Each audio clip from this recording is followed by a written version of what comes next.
Have you ever just stopped and thought about how a tiny little pebble sinks the second it hits the water, but a gigantic steel ship weighing thousands of tons just floats?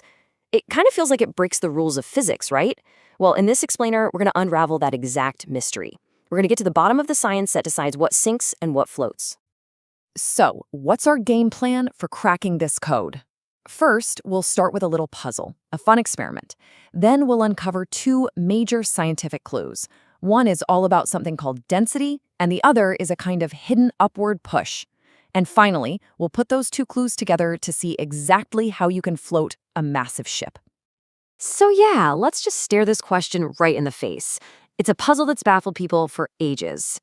You have this tiny object that sinks without a trace, and then you have this colossal ship made from the very same kind of sinking material, just bobbing along on the waves. How on earth is that possible? It just doesn't seem to make sense. Okay, to kick off our investigation, we're going to look at a really simple but super revealing little experiment from our source material. Seriously, it's something you could do right on your kitchen table, and it perfectly sets up the mystery we're about to solve. So, picture this. You've got a tube with two liquids that don't mix, water on the bottom and some lighter kerosene floating on top of it. Now we start dropping different things in. What happens? Well, pebbles and pins, they sink right to the very bottom. But then, bits of wax sink through the kerosene but then stop and float on the water. And other things, like little paper balls, float even higher, right on the top surface of the kerosene. So right away, this simple little experiment gives us a huge question. It's not just about sinking versus floating. It's about where things float. It's like a layered puzzle. And to solve it, we need to find a few key scientific clues. The first one has everything to do with what we really mean when we call something heavy. You see, the key to cracking this whole puzzle starts with realizing that the word heavy is actually a little bit trickier than it sounds. Our source material points out that we use it in two totally different ways, and we usually don't even notice. On the one hand, we talk about total weight. 2 kilograms of wood is heavier than 1 kilogram of iron.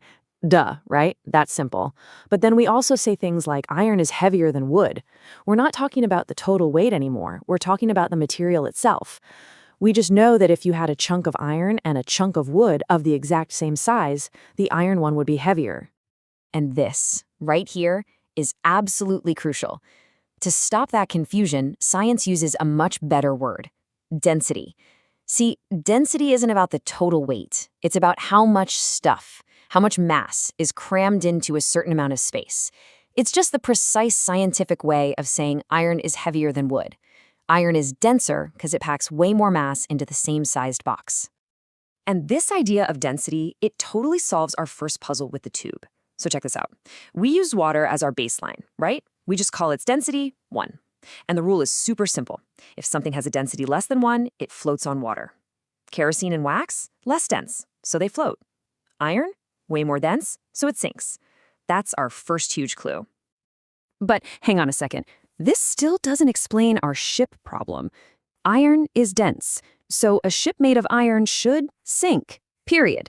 If density were the only thing that mattered, every single ship would be at the bottom of the ocean. This means there has to be another force at play here, some kind of invisible upward push that everything in the water gets. And you know what? Another really simple experiment shows us exactly what this force is. If you hang a stone from a little spring scale, you get its true weight. But now watch this. If you lower that same stone into a glass of water, the number on the scale suddenly goes down. The stone didn't magically lose weight, so what's going on? Well, the water's actually helping to hold it up. It's giving it an upward push.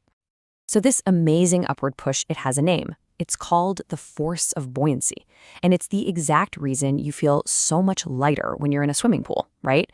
The water is literally pushing up on you, fighting against some of the gravity that's pulling you down. And what's crazy is that the rule for this force was figured out more than 2,000 years ago by the Greek genius Archimedes. And his principle is just brilliant. He said that upward buoyant push is exactly equal to the weight of the water that the object shoves out of the way, or displaces. And the story of this discovery is just legendary. As the tale goes, Archimedes had his big aha moment while he was getting into his bathtub and saw the water level rise. He was so incredibly thrilled by this breakthrough that he supposedly just leaped up and ran through the streets shouting, "Eureka!" which means "I have found it," having totally forgotten to, put on clothes first. Okay, so now we have our two major clues. We've got density, and we've got this amazing buoyant force that Archimedes discovered.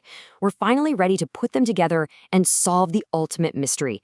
How do you float a gigantic ship that's made of a material that's supposed to sink? And check this out. This brilliant little activity shows us the secret. You take a piece of aluminum foil, which, like iron, is way denser than water. First, you crumple it up into a tiny, tight ball. You drop it in the water, and it sinks straight to the bottom. But now, you take that exact same piece of foil and you open it up and shape it into a little hollow boat. And boom, it floats. Same stuff, same weight. The only thing we changed was its shape. And that, right there, is the solution. The crumpled ball is tiny, so it only pushes a little bit of water out of the way. That means its buoyant force is really weak, weaker than the foil's weight, so it sinks. But the boat shape, it's wide and hollow, so it displaces a much, much bigger volume of water. That creates a way stronger buoyant force, strong enough to fight gravity and hold the foil up. So here it is, the golden rule of floating. It's all about a battle between two forces. You've got gravity pulling the object's weight down, and you've got buoyancy pushing up. If the weight wins, it sinks. If buoyancy wins or even ties, it floats. And that's it.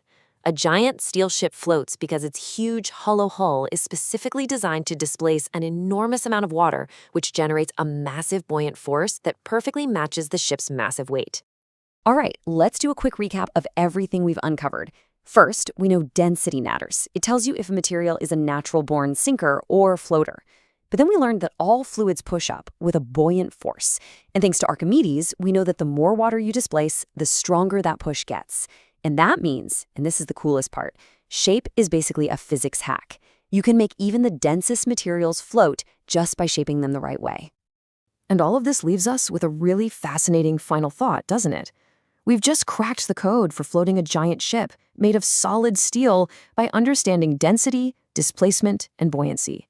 So if we've got the science down, what's really stopping us from taking these same principles and, building entire floating cities? Now that's something to think about.